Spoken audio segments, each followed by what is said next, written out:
I have a morning routine that started in 2014. The first thing I do when I get up in the morning is look and see what the weather is, and then I look and see where the Russians are. It's been this way since they first invaded in the Donbass and when they first came to Crimea. And actually, I was in Crimea when they came. It's kind of hard to explain to people how you actually function in a country that's been invaded, where a random bombing or a random attack could happen anytime, and does.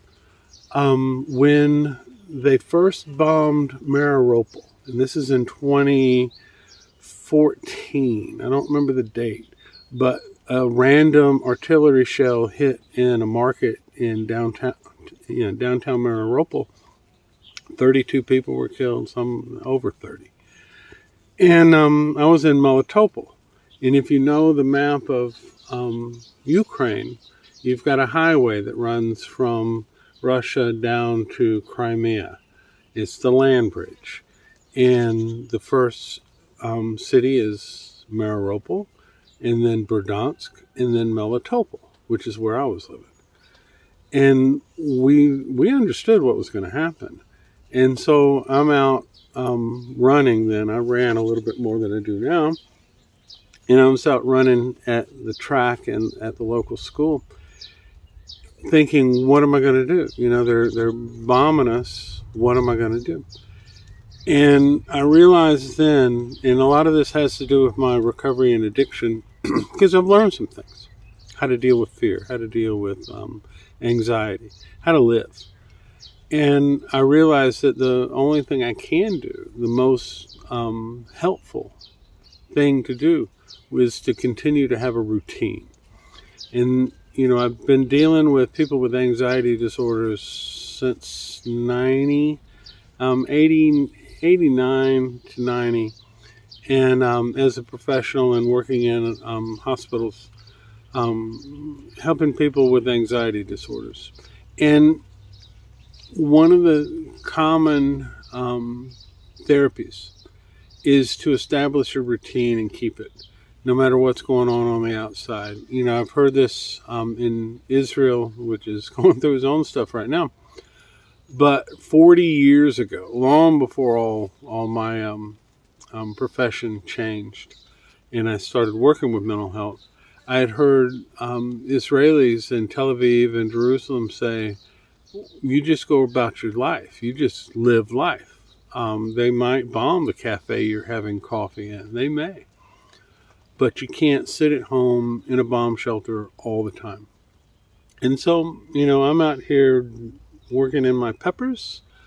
The thing that I try to do that helps me tremendously, and it almost seems counterintuitive, but it makes a little bit of sense, is that the more I help other people, the less anxiety I feel. The more I'm trying to help you deal with your stuff, the better my stuff, or the smaller my stuff seems.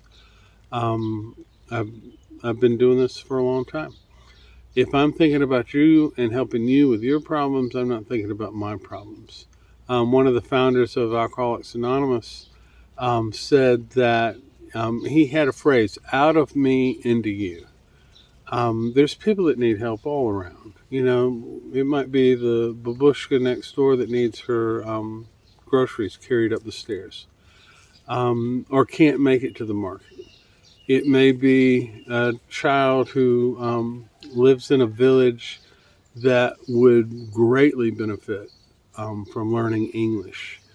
It doesn't matter whether they ever leave their little village. Everybody would benefit educationally, professionally, even self-esteem, if they knew how to speak another language. My Ukrainian skills are very small, and my wife reminds me of this almost daily.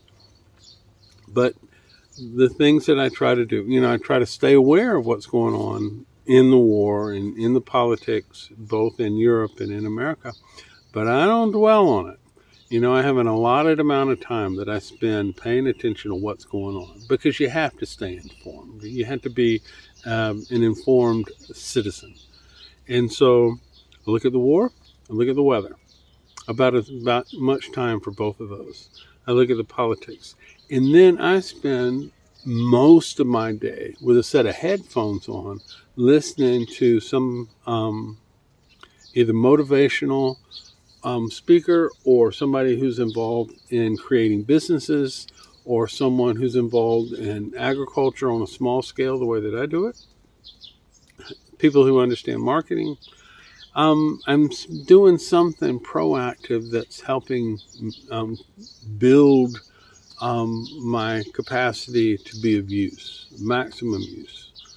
I don't sit around looking at the clouds. I don't spend a lot of time thinking about how bad it could be. I've got a plan. If things get bad, I do have a plan, which is one of the ways that it helps relieve anxiety. If there's something you can do about it, you need to do it.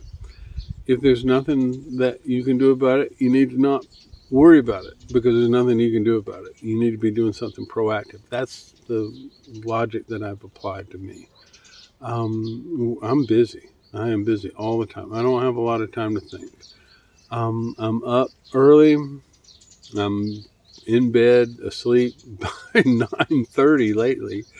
And that keeps me off the streets and out of the pool halls, as my father would say. I spend a lot of time trying to help.